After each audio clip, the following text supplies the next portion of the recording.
ಇವತ್ತು ನಾವು ತಿಳ್ಕೊಳ್ಳೋಣ ಎ ಬಿ ಎಸ್ ಅಂದರೆ ಏನು ಅಂತ. So welcome to vehicles Pathashala. ಇಲ್ಲಿ ನಾನು ನಿಮಗೆ ಗಾಡಿಗಳ ಟೆಕ್ನಿಕಲ್ಸ್ ಬಗ್ಗೆ ಸಖತ್ ಈಸಿಯಾಗಿ ಎಕ್ಸ್ಪ್ಲೇನ್ ಮಾಡ್ತೀನಿ. ಯಾಕಂದರೆ ಎಲ್ಲೆಲ್ಲ ಗಾಡಿಗಳ ವಿಚಾರ ಮಾತಾಡ್ತಿದ್ದಾರೋ ನೀವಲ್ಲಿ ಲೆಫ್ಟ್ ಔಟ್ ಫೀಲ್ ಮಾಡಬಾರ್ದಂತ. ಎ ಬಿ ಎಸ್ ಇದ್ದು ಫುಲ್ ಫಾರ್ಮ್ ಬಂದು anti lock braking system. I repeat, anti lock braking system.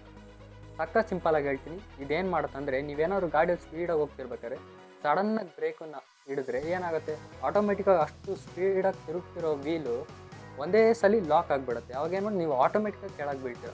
ಇದು ತಪ್ಸಕ್ಕಂತಲೇ ಎ ಬಿ ಎಸ್ ಇರುತ್ತೆ. ಇದೇನು ಮಾಡ್ತಾನೆ, ನೀವೇನಾದರೂ ಅಷ್ಟು ಸ್ಪೀಡಾಗಿ ಬ್ರೇಕನ್ನು ಟ್ಯಾಪ್ ಮಾಡಿದ್ರೆ ಅದು ಅಷ್ಟು ಸ್ಪಿನ್ ಆಗ್ತಿರೋ ವೀಲು ಒಂದೇ ಸಲ ಲಾಕ್ ಆಗೋಕ್ಕೆ ಬಿಡೋಲ್ಲ. ಅದು ಬಿಟ್ಟು ಬಿಟ್ಟು ಆ ಥರ ಬ್ರೇಕ್ ರಿಲೀಸ್ ಮಾಡೋದು ಹೋಲ್ಡ್ ಮಾಡೋದು, ರಿಲೀಸ್ ಮಾಡೋದು ಹೋಲ್ಡ್ ಮಾಡೋದು, ಆ ಥರ ಮಾಡೋದು. ಅದರಿಂದ ಏನಾಗುತ್ತೆ ಅಂದರೆ ಗಾಡಿದ ವೀಲ್ ಒಂದೇ ಸಲ ಲಾಕ್ ಆಗೋಲ್ಲ, ಮತ್ತು ನೀವು ಅಲ್ಲೇ ಸಡನ್ನಾಗಿ ಬೀಳೋಲ್ಲ.